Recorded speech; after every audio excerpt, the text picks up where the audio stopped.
یہ مثال خود نبی اکرم صلی اللہ علیہ وسلم نے دی ہے۔ ایک بڑی طویل اور بڑی پیاری حدیث ہے۔ جب غزوہ تبوک کے لیے حضور تشریف لے جا رہے تھے، لشکر بہت بڑا تھا، 30,000 کا لشکر۔ اس وقت ایک موقع ایسا آیا کہ چونکہ رات کو سفر کیا کرتے تھے، عرب میں آپ کو معلوم ہے دن میں شدید گرمی، لہذا جب طویل سفر ہوتا تھا تو زیادہ سے زیادہ کوشش ہوتی تھی کہ رات کے وقت جتنا بھی فاصلہ طے ہو جائے، پھر فجر کی نماز ادا کر کے بھی جب تک دھوپ کی تمازت نہ ہو، جتنا بھی آگے سفر طے کر لیا جائے، جب دھوپ ہو جاتی تھی تو پھر قیام۔ ایک مرتبہ ایسا ہوا کہ ساری رات چلتے رہے، پھر فجر کی نماز ادا کی، پھر لشکر کا کوچ ہو گیا، تو اب ظاہر بات ہے وہ وقت ایسا ہوتا ہے کہ شدید نیند کا غلبہ ہوتا ہے، تو تمام صحابہ پر نیند کا غلبہ ہو گیا۔ نتیجہ کیا نکلا کہ اب اونٹنیاں جو ہے یا اونٹ جن پر وہ سوار تھے، انہیں گویا کہ آزادی نصیب ہو گئی۔ کسی کا منہ ادھر کو اٹھ گیا ادھر چل پڑی، کسی کا ادھر اٹھ گیا ادھر چل پڑی، کسی کو کیکر کا درخت نظر آ گیا، اس میں کھڑے ہو کر ناشتہ فرمانا شروع کر دیا، اس لیے کہ جو اوپر سوار ہے وہ اونگ رہا، اور لشکر پورا منتشر ہو گیا۔ حضرت معاذ بن جبل رضی اللہ تعالی عنہ یہ راوی ہیں اس واقعے کے اور اس حدیث کے، انصاری صحابی ہیں، اور ان کے شان میں حضور نے یہ الفاظ استعمال فرمائے ہیں کہ اعلمہم بالحلال والحرام معاذ بن جبل، میرے صحابہ میں حلال اور حرام کے احکام سے سب سے بڑھ کر واقف معاذ بن جبل ہیں۔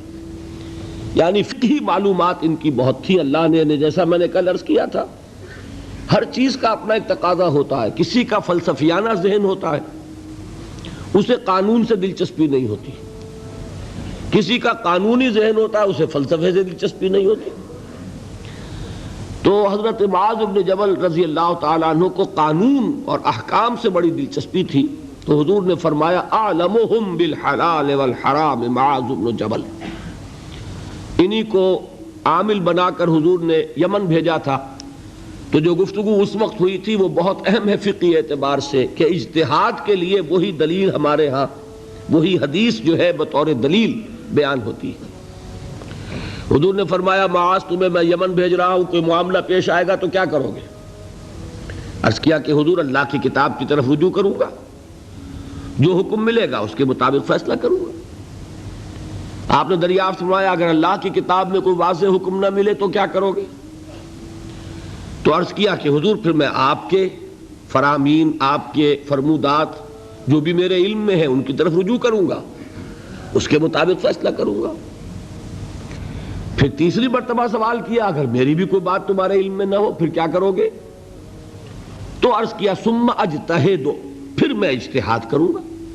تو حضور نے شاباش دی کہ یہی طریقہ ہے، یہیں سے وہ لفظ اجتہاد چلا ہے، اور اجتہاد کے لیے جو دلیل ہے نقلی منقول حضور سے وہ یہی حدیث ہے۔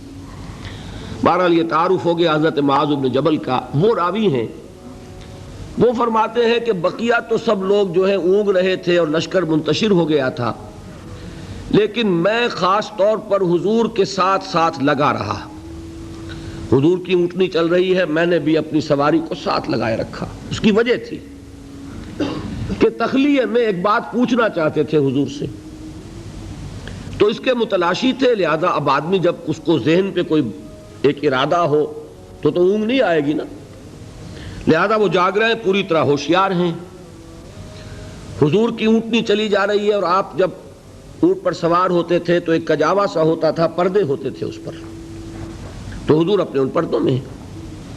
اچانک حضور کی اونٹنی نے ٹھوکر کھائی، اس سے وہ بدکی، ساتھ ہی چونکہ اونٹنی بالکل برابر چل رہی تھی حضرت معاذ کی، وہ بھی بدک گئی۔ اب یہ جو ایک گڑبڑ ہوئی تو حضور نے اپنے اس ہودج کا پردہ اٹھایا اور چاروں طرف دیکھا تو نظر آیا کہ پورا لشکر منتشر ہو چکا ہے، فارمیشن نہیں ہے، اور صرف معاذ ہے قریب۔ تو آپ نے پکارا یا معاذ۔ اب انہیں اور کیا چاہیے تھا، اسی وقت کے لیے تو یہ سارا انہوں نے اہتمام کیا تھا۔ انہوں نے عرض کیا لبیک یا رسول اللہ، میں حاضر ہوں اللہ کے رسول۔ حضور نے پھر آواز دی ادنو دونک، اور قریب آ جاؤ، قریب ہوئے، ادنو دونک اور قریب آ جاؤ، یہاں تک کہ الفاظ یہ ہیں کہ دونوں اونٹنیاں ایک دوسرے سے مس کرنے لگیں، بالکل برابر برابر۔ حضور نے فرمایا معاذ سے رضی اللہ تعالی عنہ کہ میں نہیں سمجھتا تھا کہ لشکر اس طرح منتشر ہو گیا ہوگا اور لوگ مجھ سے اتنے فاصلے پر ہوں گے۔ اب اس کی جو اصل اہمیت ہے اس کو سمجھ لیجئے کہ اس طرح حضور کا تنہا چھوڑ دیا جانا یہ تو بہت خطرناک ہے۔ عام حالات میں بھی کوئی کمانڈر ہو، سپہ سالار ہو، وہ اس طرح اکیلا رہ جائے تو دشمن کو موقع ملے۔ تو حضور نے اس انداز میں فرمایا ما کنت احسب الناس کا مکانہم من بعد، میں نہیں سمجھتا تھا کہ اتنے فاصلے پر ہوں گے لوگ۔ تو میں عرض کیا کرتا ہوں یہ موقع ہوتا ہے اگر ہم جیسا کوئی ہوتا تو وہ اپنی خاص خدمت کا ذکر کرتا، دیکھیے حضور، اور دوسرے لوگوں کی تنقیص کرتا، لوگوں کو خیال ہی نہیں ہے، توجہ ہی نہیں کرتے، اور میں تو بالکل آپ کے ساتھ لگا ہوا ہوں۔ اس کے برعکس طرز عمل تھا حضرت معاذ کا۔ انہوں نے عرض کیا حضور لوگ رات بھر جاگتے رہے ہیں، اب نیند کا اثر ہو گیا ہے، تو فی اثر الدلجہ، اس کی وجہ سے لوگ اونگ گئے ہیں، تو اونٹنیاں جو ہے اب آزاد ہو گئی ہیں۔ اب اس کا جواب سنیے، حضور نے بھی کوئی تکلف فرما کر اپنے آپ کو سپر ہیومن کی حیثیت سے پیش کرنے کی کوشش کبھی نہیں کی۔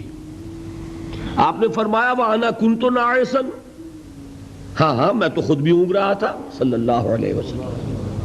یعنی یہ معاملہ جو ہے انہوں نے معذرت پیش کی سب کی طرف سے، اور حضور نے وہ معذرت بھی قبول کی اور اتنی بڑی بات فرما دی انا كنت ناعسا، ہاں بات بالکل ٹھیک ہے، میں خود بھی اونگ رہا تھا۔ اب انہیں جو موقع ملا اور انہیں یہ اندازہ ہو گیا حضور مجھ سے اس وقت بہت خوش ہیں کہ میں جاگ کر چوکس ہو کر پوری طرح ساتھ ساتھ چلا آ رہا ہوں، تو اب حضرت معاذ عرض کرتے اذن لی، حضور مجھے اجازت دیجئے ان اسألک عن شیء، کہ میں آپ سے ایک سوال کروں، قد امرضتنی واسقمتنی واحزنتنی،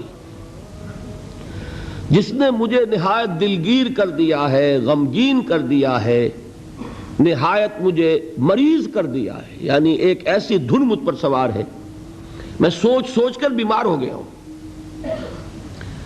حضور نے فرمایا سل ما شئت، بڑا پیارا انداز ہے یہ، جیسے کبھی آپ بادشاہوں کی کہانیوں میں سنتے ہوں گے، پڑھتے ہوں گے، بادشاہ راضی ہو گیا مانگو کیا مانگتے ہو، تو یہاں تھوڑا سا اس کا انداز ہے سل ما شئت، جو پوچھنا چاہو پوچھو، کھلی چھوٹ ہے۔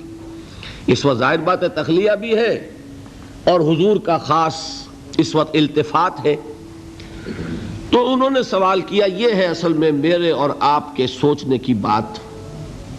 صحابی ہیں، صحابہ میں اس درجے کے حامل ہیں کہ حضور نے سپرلیٹو ڈگری استعمال کی ہے خاص اعتبار سے، افعل التفضیل اعلمہم بالحلال والحرام معاذ بن جبل، صحابہ میں حلال اور حرام کے سب سے زیادہ جاننے والے معاذ بن جبل ہیں۔ حضور کے نکاحوں میں ان کا وہ مقام ہے کہ یمن کا گورنر بنا کر بھیجا ہے، لیکن انہیں کیا فکر دامنگیر ہے۔ عرض کرتے ہیں حضور مجھے وہ بات بتا دیجئے، حدثنی بشیء یدخلنی الجنہ ویباعدنی عن النار، حضور مجھے وہ ایک بات بتا دیجئے جو مجھے جنت میں داخل کرا دے، جہنم سے چھٹکارا دلا دے۔ یہ ہے وہ راہ نجات موضوع جس پر یہ ساری گفتگو ہو رہی ہے، اس کی اہمیت کیا ہے۔ انہوں نے یہ نہیں سمجھا کہ ہمارے لیے تو نجات ٹیکن فار گرانٹڈ ہے، ہمارے لیے تو جنت میں سیٹ ریزرو ہے، ہم محمد کے صحابی ہیں صلی اللہ علیہ وسلم، ہمارے لیے کیا سوال، محاسبہ ہوگا اوروں کا ہوگا، جزا سزا ہوگی اوروں کو ہوگی، نہیں۔ ان صحابی کو یہ فکر دامنگیر ہے، اور کیا الفاظ کہے، قد امرضتنی واسقمتنی واحزنتنی، مجھے تو اس فکر نے بیمار کر دیا ہے، مجھے سخت غمگین بنا دیا ہے۔ مرض اور سقم، سقیم، انی سقیم، یہ معلوم ہوگا آپ کو، بیمار کو کہتے ہیں، اور مرض تو ہے قد امرضتنی واسقمتنی واحزنتنی۔ اب اب اس کا جواب حضور نے جو دیا وہ اس وقت اس کے پورے الفاظ مجھے یاد نہیں، لیکن وہ وہی ہے جو سورۃ العصر میں آ رہا ہے ہمارے سامنے۔ شہادت دو اللہ کے سوا کوئی معبود نہیں اور میں اس کا رسول ہوں، اس پر جم جاؤ، اور اللہ کے ساتھ شرک ہرگز نہ کرو، اور اسی پر تمہاری موت واقع ہو جائے، تم جنت میں داخل ہو جاؤ۔ اچھا، جواب تو مل گیا۔ اب شرک کے معنی کیا ہے وہ ایک تقریر مکمل ہوگی، صرف یہ ہے کہ ان الفاظ میں تو یوں سمجھیے نہ کہ مضامین کے دریا ہیں جو کوزے میں بند کیے گئے۔ جو بات اس وقت مجھے بتانی تھی وہ یہ تھی، اس کے بعد اب حضور خود ایک سوال کرتے ہیں، یعنی میں کہا کرتا ہوں کہ اب دریائے سخاوت جوش میں ہے، تم نے جو پوچھا تھا پوچھ لیا، میں نے جواب دے دیا۔ افلا ادلک یا معاذ، تو اے معاذ کیا میں تمہیں یہ نہ بتاؤں براس ھذا الامر وعمودہ وذروۃ السنام منہ، کہ یہ جو دین ہے ہمارا، اس کی جڑ کیا ہے، اس کا تنا کیا ہے، اس کی چوٹی کیا ہے۔ میں نے عرض کیا تھا نا کہ حضور نے تمثیل اختیار کی ہے کہ دین میں کیا پہلے ہے کیا بعد میں ہے، کس کی حیثیت جڑ کی ہے، کس کی حیثیت تنے کی ہے، کس کی حیثیت چوٹی کی ہے۔ جب تک کہ اس کا فہم حاصل نہیں ہوگا، ہو سکتا ہے کہ بنیادی باتیں آپ نظر انداز کر رہے ہوں اور ثانوی اور غیر اہم باتوں کو آپ بڑی مضبوطی سے تھام کر بیٹھے ہوئے ہوں۔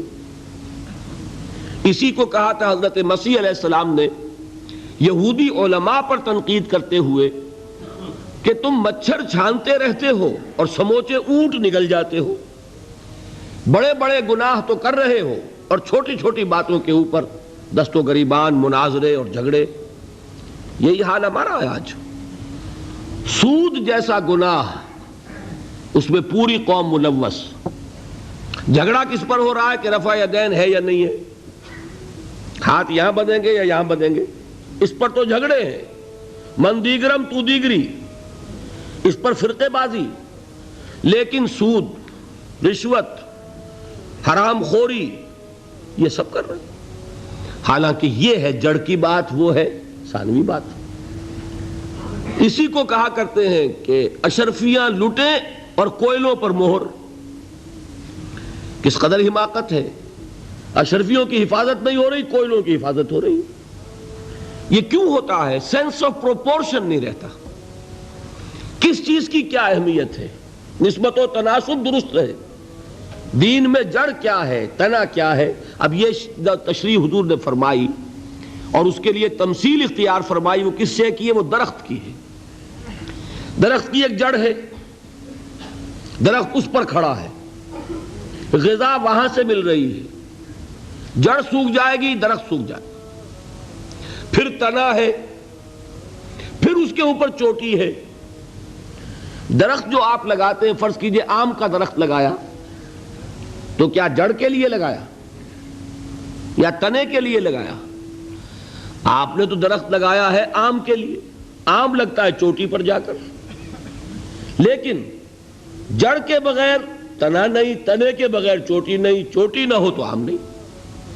اس تمثیل کو ذہن میں رکھیے کہ آپ نے فرمایا افلا ادلک یا معاذ، اے معاذ تم نے جو سوال کیا وہ تو میں نے جواب دے دیا، مزید کیا میں تمہیں یہ نہ بتاؤں کہ براس ھذا الامر، اس کی جڑ کیا ہے، وعمودہ، اس کا تنا کیا ہے، اور ذروۃ السنام منہ، اس کی چوٹی کیا ہے۔ حضرت معاذ کو کیا کہنا تھا اس کے جواب میں؟ بے ابی انت و امی یا رسول اللہ فقلنی، حضور مجھ پر، آپ پر میرے ماں باپ قربان ہو، ضرور فرمائیے، اور کیا چاہیے۔ اب آپ نے فرمایا راس ھذا الامر شہادت ان لا الہ الا اللہ محمد رسول اللہ، کلمہ شہادت اس کی جڑ ہے۔ وعمودہ، اور اس کا تنا کیا ہے؟ اقام الصلاۃ و ایتاء الزکاۃ، نماز کا قائم کرنا، زکوٰۃ کا ادا کرنا۔ اور اس کی چوٹی کیا ہے؟ وَذَرْوَةُ السَّنَامِ مِنْهُ الْجِهَادُ فِي سَبِيلِ اللَّهِ.